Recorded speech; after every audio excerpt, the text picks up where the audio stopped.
नमस्ते। थर्ड आई में आपका स्वागत है। दो बहुत इम्पॉर्टेंट घटना हुई और सैटरडे को एक घटना के ऊपर मैंने आपसे बातचीत डायरेक्ट नहीं की थी। मैंने अभय दुबे साहब से बातचीत की। मैं बात कर रहा हूँ सतपाल मलिक साहब के इंटरव्यू की जो उन्होंने वायर पे दिया था।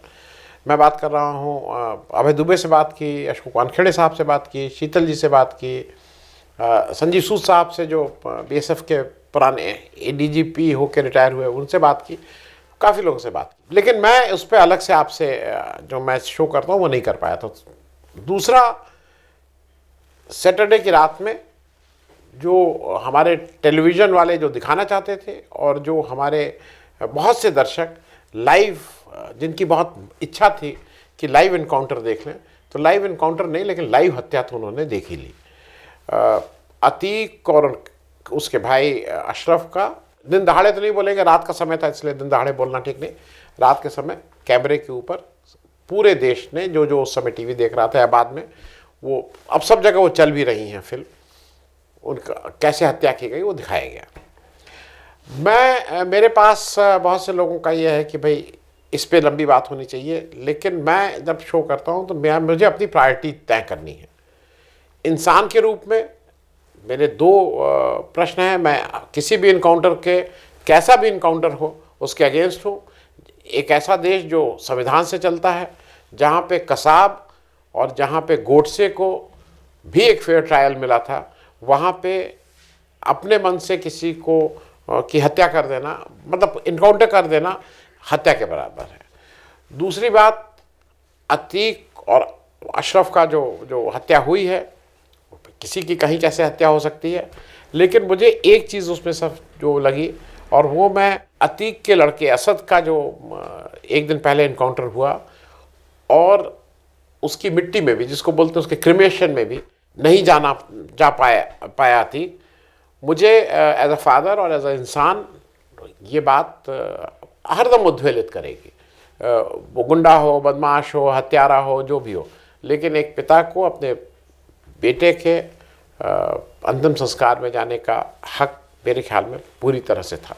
वो किसी भी पैरामीटर्स पे, इंसानियत के पैरामीटर्स पे, संविधान के पैरामीटर्स पे, लीगल पैरामीटर्स पे वो डिनाई किया गया। मैं उसमें ज़्यादा इसलिए नहीं कह रहा हूँ कि क्या बोलूँ। अगर वो लड़के जिन्होंने हत्या की वो जय श्री राम के नारे लगा रहे हैं, तो मुझे तो अपना, मतलब मेरे राम तो ये नहीं है। अगर वो उन लड़कों के इस नारे के बाद बहुत से लोग, नाम क्या लें, जो उसमें कहीं एक विजयी भाव ढूंढ रहे हैं, और वो विजयी भाव एक कम्युनिटीज़ के ऊपर दूसरी कम्युनिटी के विजय के रूप में हो रहा है, तो इसके बारे में क्या बोलूं। वो समाज में जो जहर भरा जा रहा है और जो भर गया है, ये उसका रिफ्लेक्शन है। लेकिन मेरे 3 प्रश्न हैं, उसके बाद मैं मेन जिस आज मैं थोड़ा बात करना चाहता था सतपाल मलिक साहब वाले इंटरव्यू की, उस पर आ जाऊंगा।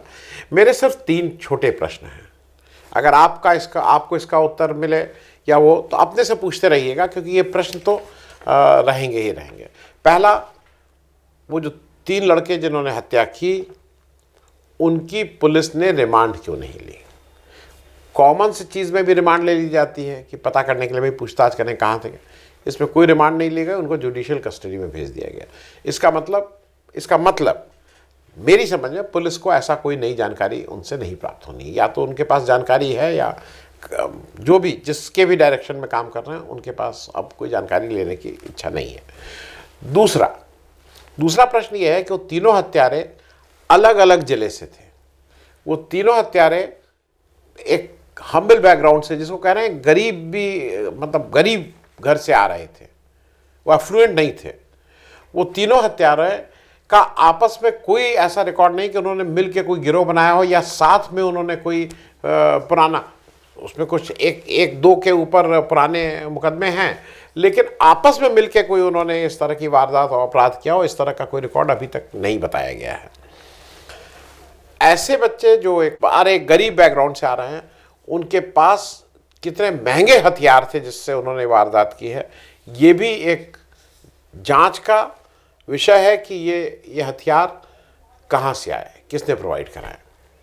और तीसरी बात जो मुझे समझ में नहीं आ रही है, जिसको लेके जैसे ये हो रहा है कि एक धर्म विशेष का वोट कंसोलिडेट हो रहा है, बहुत से नेता लोग उसमें अपनी राय भी दे रहे हैं, कोई इसको ईश्वर का न्याय बता रहा है, इत्यादि इत्यादि। मुझे एक चीज़ समझ में नहीं आ रही है, किसी भी आपराधिक मामले में मोटिव ढूंढा जाता है, फायदा किसका होगा। उत्तर प्रदेश के चुनाव तो 4 साल बाद हैं, लेकिन सेंटर के चुनाव तो 1 साल बाद हैं। प्रश्न आप ही सोच लीजिएगा, फायदा किसका है, कौन डेस्परेट है। अब आ जाएं हम लोग मुख्य बात पे, जो सतपाल मलिक जी का इंटरव्यू। सतपाल मलिक जी ने एक बेहतरीन इंटरव्यू, और मैं आई मस्ट अगेन रिपीट कि करण थापर जी ने बहुत बढ़िया इंटरव्यू वायर पे लिया गया। मैं पहले भी कह चुका हूँ, मैं फिर कह रहा हूँ, द चॉइस ऑफ वायर इस समय सोशल मीडिया का सबसे सक्षम चैनल, सबसे बड़ा चैनल, जिसकी आवाज़ सबसे दूर तक जाती है। और इस समय हिंदुस्तान के जो इंटरव्यू लेने के मामले में मेरे ख्याल में करण थापर जी टॉप 1-2 में तो आएंगे ही आएंगे। उसमें मैं आपको आगे बढ़ूँ उससे पहले सतपाल जी का एक छोटे सा ब्रीफ।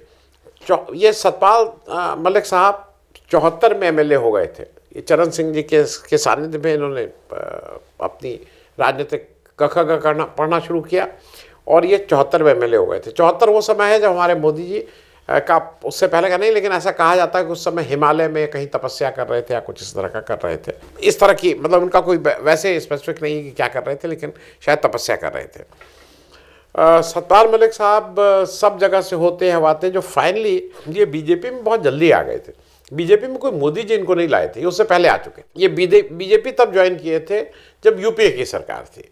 तो कोई ये भी नहीं कहा जा सकता है कि ये किसी लालच में बीजेपी ज्वाइन किए, किसी दबाव में किए। 2012 में ये बीजेपी के राष्ट्रीय उपाध्यक्ष बना दिए गए थे। ये बिहार के राज्यपाल 2017 में बनाए गए, और उसके बाद 2018 में ब्रीफली ये उड़ीसा को भी देख रहे थे, फिर ये फाइनली 2018 अगस्त में ये जम्मू कश्मीर के राज्यपाल बना के भेज दिए गए। अब जो सतपाल मलिक साहब ने जो इंटरव्यू किया है, उस पे से मैं 5-6 चीज़ें जो मुझे लगता है कि जो उसके इम्पॉर्टेंट पॉइंट्स हैं, आज हो सकता है एक ही पॉइंट को कवर करें फिर इस पर, क्योंकि वो तो अब इसका मंथन चलता रहेगा। और ये वो प्रश्न है जिस पे हमारे प्रधानमंत्री और भाजपा का नेतृत्व चुप नहीं रह सकता है। वो राहुल गांधी को ना जवाब दें, वो अडानी की बात पे ना जवाब दें, लेकिन सतपाल मलिक साहब जो गवर्नर रहे हैं, जो उनके नेशनल वाइस प्रेसिडेंट रहे हैं, जो उन्हीं की पार्टी के हैं, वो अगर कोई बात कह रहे हैं तो आप अब चुप रह के उसको टाल नहीं सकते हैं। मेरे हिसाब से जो सबसे पहला और सबसे बड़ा प्रश्न सतपाल मलिक साहब ने खड़ा किया है, वो पुलवामा की बात कही। क्योंकि पुलवामा में उन्होंने जो पुलवामा के जब टोटल चीज़ें बताई हैं, तो उसमें सबके ऊपर उंगली उठ रही है। उन्होंने साफ साफ कहा है कि मोदी जी ने और डोवाल साहब ने कहा कि तुम कुछ नहीं करना, आप कुछ मत बोलिएगा, हम लोग सब यहाँ से मॉनिटर कर रहे हैं। उन्होंने साफ साफ कहा है कि राजनाथ सिंह साहब उस समय गृह मंत्री थे, और गृह मंत्रालय ने इन जो सीआरपीएफ के जवान थे, इनको ले जाने के लिए जहाज़ उपलब्ध नहीं कराया था। एक तो ये बात है। दूसरा एक मामला जो मेरे हिसाब से इम्पोर्टेंट बात कही है इन्होंने, वो भ्रष्टाचार की बात है। भ्रष्टाचार की बात इन्होंने जब कही है तो कुछ लोगों के नाम भी लिए हैं और उनके रोल को भी डिफाइन किया है। जैसे उसमें एक प्रमुख नाम राम माधव है। राम माधव जी आरएसएस के आइडियोलॉग हैं और बड़े माने जाते हैं, बौद्धिक स्तर पे बहुत कुछ जानते हैं। राम माधव जी का एक और चीज़ बता दूं, कोई ये नहीं कि उन्होंने, जब सतपाल मलिक साहब ने कहा, राम माधव जी 2014 में जब इलेक्शन हुआ जम्मू कश्मीर में, और उसके बाद जब 2 महीने तक नेगोशिएशन चला जनवरी फरवरी 2015 में, उस नेगोशिएशन में बीजेपी की तरफ से यही लीड कर रहे थे उसको। इनके साथ निर्मल कुमार सिंह भी थे, लेकिन लीड यही कर रहे थे। ये जानना जरूरी है कि ये कितने इंपॉर्टेंट आदमी थे। तो राम माधव जी, जिस तरह से सतपाल मलिक साहब ने बताया है कि इनके पास 2 फाइल लेके गए, हर फाइल में 150 करोड़ रुपए की ऑफर की बात थी, वो बड़ा प्रश्न चिन्ह लगा रही है। उस पर बोलना पड़ेगा, उस पर ये आप कह के नहीं कर सकते हैं, आपको बोलना पड़ेगा कि राम माधव ने ऐसा क्यों किया। क्योंकि राम माधव जी वो इम्पॉर्टेंट आदमी थे जिन्होंने कॉमन मिनिमम प्रोग्राम और ये सहमति बना के और सरकार बनाने का काम किया था, तो वो वहाँ इन्वॉल्व थे। दूसरा, उन्होंने एक इशारा किया है पीएमओ के रोल के ऊपर। उन्होंने साफ साफ सतपाल मलिक साहब ने कहा है कि पीएमओ कितना इंटरफियर करता था कश्मीर के मामलों में, और वो अभी हाल के दिनों में अगर आप देखिए तो किरण पटेल वाले मामले में बिल्कुल साफ है, कोई उसका कुछ पता नहीं लग रहा है, लेकिन किरण पटेल को अगर इतनी एक्सेस थी तो कहीं ना कहीं से तो उसका कोई ना कोई तो गॉडफादर बैठा था। उन्होंने गोवा के चीफ मिनिस्टर के रोल के बारे में भी प्रश्न उठाए हैं, लोगों को बताया है कि किस तरह से वहाँ भ्रष्टाचार हो रहा था और उसको उन्होंने किस तरह से रोकने की किस तरह से उन्होंने उसको प्रधानमंत्री के नॉलेज में लाया और प्रधानमंत्री उसको कह के चुप रहे। उन्होंने हसीब ड्राबू का भी जिक्र किया है कि कैसे हसीब ड्राबू से मिलने के लिए प्रधानमंत्री जो उनसे कहते थे कि भाई उससे मिल लो, और जब उनसे मिले तो उनको ऐसा लगा कि ये कोई डील की बात ज़्यादा करते हैं, और ये बात उन्होंने मोदी जी को बता दी थी। उन्होंने एक इम्पॉर्टेंट बात और कही है जो हमको और आपको समझने के लिए ज़रूरी है, और जो जम्मू कश्मीर का जो अब भविष्य डिसाइड करने के लिए ये चीज़ें होंगे। उन्होंने 370 हटाने की बात कही। 370 हटाने में उनका बिल्कुल क्लियर था कि ये इनको लूप में नहीं लिया गया, इनसे कुछ नहीं पूछा गया था, लेकिन कश्मीर का डिवीज़न हुआ, लद्दाख को अलग किया गया, और दूसरा वो कहते हैं कश्मीर का डिमोशन हुआ। डिमोशन मतलब स्टेटहुड से यूनियन टेरिटरी में आ गया। ये शायद पहली बार हुआ है कि आप किसी का डिमोशन कर रहे हैं, और ये सतपाल मलिक जी के अनुसार इसकी कोई ज़रूरत नहीं थी, लेकिन सेंटर ये चाहता था कि यूनियन टेरिटरी हो जाने से पुलिस के ऊपर गृह मंत्रालय का कंट्रोल हो जाएगा, इसलिए उन्होंने जानबूझ के इसका डिमोशन किया, स्टेटहुड से इसको यूनियन टेरिटरी बनाया। जबकि इनका ये कहना है कि इसकी कोई ज़रूरत नहीं थी, ऐसा कहीं कुछ नहीं होता, लेकिन उसको डिमोट कर दिया गया। एक इम्पॉर्टेंट बात इन्होंने और कही है, जब इन्होंने राष्ट्रपति भवन की जो गेस्ट लिस्ट होती है, किससे मिला जाएगा, कैसे वो गेस्ट लिस्ट क्लियर होती है पीएमओ से, ये उन्होंने साफ साफ बात बताई है। और अडानी के बारे में भी उन्होंने कहा है कि अडानी एक इतना बड़ा मसला होने जा रहा है कि जो उनके हिसाब से बीजेपी को ले डूबेगा, और उन्होंने फिर ये भी कहा है कि भाई ऑपोजिशन अगर 1-on-1 एक के अगेंस्ट एक कैंडिडेट खड़ा करे तो वो कारगर हो सकता है, इत्यादि इत्यादि। कुछ सवाल भी हैं जो सतपाल मलिक साहब को आज नहीं तो कल और साफ साफ देने होंगे।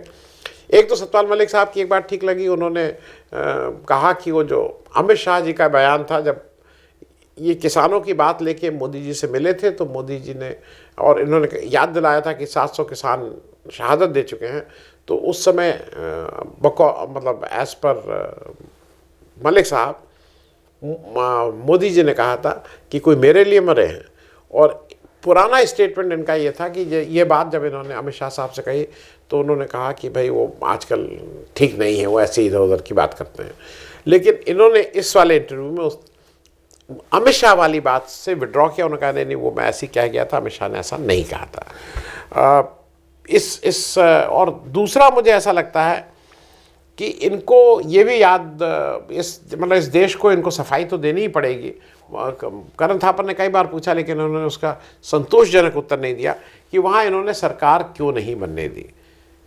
वो आपका कुक छुट्टी पे था, आपकी फैक्स मशीन नहीं चल रही थी, क्योंकि फैक्स मशीन का भी मामला है, और जो ये उसके अगेंस्ट डिफेंस दे रहे थे कि भाई वो कहीं और फैक्स भेज देते, कहीं और कर लेते, ये थोड़े वीक डिफेंस हैं। तो ऐसी क्या हड़बड़ाहट थी कि रात में ही आपको दस्तखत करके और असेंबली भंग करने की बात आ गई थी।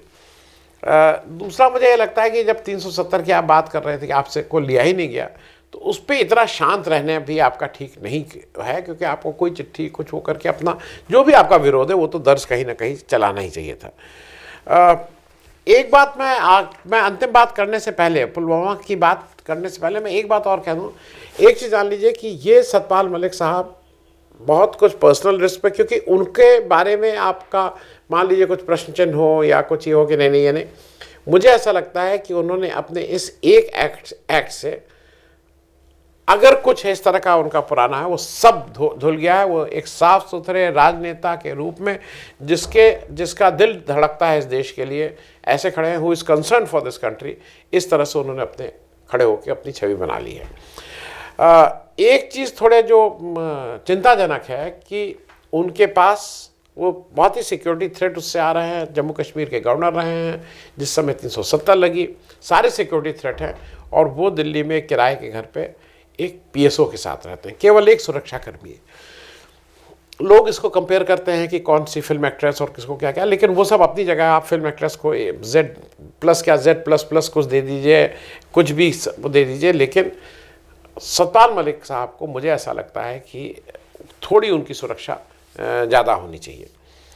अब मैं थोड़ा जल्दी से एक बार ये कर लूँ कि ये जो पुलवामा की बात थी जिससे मैंने शुरू किया था, वो मुझे उद्वेलित कर रही है, वो मुझे अनकंफर्टेबल कर रही है, और वो आपको भी करनी चाहिए। जो हवाई जहाज़ कैसे डिनाई कर सकते हैं? आप हवाई जहाज़ डिनाई कर रहे हैं, 2500 लोगों को एक साथ 78 बसों में आप चलवा रहे हैं, जो ठीक से है कि आप उनको टारगेट बना रहे हैं। एक व्हीकल घूम रही है 200-300 RDX और विस्फोटक लेके, उसको आपका इतना सर्वेलेंस है, इतनी चप्पे चप्पे पे पुलिस है, वो उसको नहीं कर पाती है। जो सर्विस रोड्स हैं जिस पे ये कॉन्वॉय चल रहा है, उसको बंद नहीं किया गया है। और एक जो बहुत बड़ा प्रश्न है कि देखिए, दुनिया में जहाँ जो भी न्यूक्लियर पावर वाले नेशंस हैं, उनका जो राष्ट्राध्यक्ष होता है, राष्ट्राध्यक्ष मतलब जो चुनी हुई सरकार का, कहीं प्रेसिडेंट है, कहीं जो वो होते हैं, उनके पास वो जो कहते हैं वो ट्रिगर होता है। उनके पास वो होता है कि वो अगर चाहेंगे तो वो उस न्यूक्लियर डिवाइस को यूज़ कर सकते हैं, न्यूक्लियर का जो भी हथियार है आपके पास। अब जो न्यूक्लियर डिवाइस का ये समझ लीजिए कि न्यूक्लियर पावर अगर आपके पास न्यूक्लियर बॉम्ब की भी ताकत है, तो आपके जो राष्ट्राध्यक्ष हैं, प्राइम मिनिस्टर, प्रेसिडेंट, उनके पास कभी कभी रिएक्शन टाइम 1-2 मिनट का होगा। क्योंकि अगर मान लीजिए किसी ने आपके ऊपर आक्रमण किया न्यूक्लियर का, तो आपको भी उतना ही, आपके पास ये थोड़ी होगा कि 2-4 दिन है, मिनट्स की बात होगी। और इसीलिए एक प्रोटोकॉल पूरी दुनिया में है कि जो भी न्यूक्लियर पावर देश हैं, उनके इन लोगों के पास हरदम कम्युनिकेशन रहता है, वो डिवाइस साथ चलती है ज़्यादातर जगह पे। हमारे यहाँ प्रधानमंत्री जी जिम कॉर्बेट पार्क में जाके एक फ़ोटो शूट करवा रहे हैं, कोई पिक्चर बनवा रहे हैं, और ऐसा जैसा सतपाल मलिक साहब ने कहा है, वो इनकम्युनिकेबल है। ये कैसे हो सकता है? वो बाहर आके एक ढाबे से बात कर रहे हैं, ये कैसे हो सकता है? ये भी प्रश्न इसलिए है क्योंकि ये बेसिक प्रश्न हमारे देश की सुरक्षा से है। NSA साहब जो कहते हैं कि नहीं इसको हम कर लेंगे और ये कर लेंगे, वो है, लेकिन इसको भी कहीं ना कहीं देखने वाली बात होगी। मैं कुछ लोगों ने ये पूछा था, मैं उसके क्योंकि जवाब है कि इसमें केस में क्या हुआ। केस की स्टेटस ये है कि NIA ने उसको अगस्त 2020 में इसकी चार्जशीट फाइल कर दी थी। 19 लोग आरोपी बने थे, जिसमें से 8 लोगों की मृत्यु हो चुकी है। कुछ ना कुछ मतलब वो 8 लोग अब जिंदा नहीं हैं। 4 लोग उसमें से पाकिस्तान में हैं, जो LET और किसके वो सब जो पाकिस्तान वाले जो हैं, और बाकी बचे 7 जो हैं वो इस समय जेल में, और उनका मुकदमा चल रहा है। लेकिन सतपाल मलिक साहब ने जो सवाल पूछे हैं वो इस देश के सवाल हैं, और मुझे ऐसा लगता है कि जब तक इसके उचित उत्तर न मिल जाएं, तब तक हर भारतवासी को, हर व्यक्ति को ये सवाल तो ज़रूर पूछते रहना चाहिए कि पुलवामा क्यों। बहुत बहुत धन्यवाद।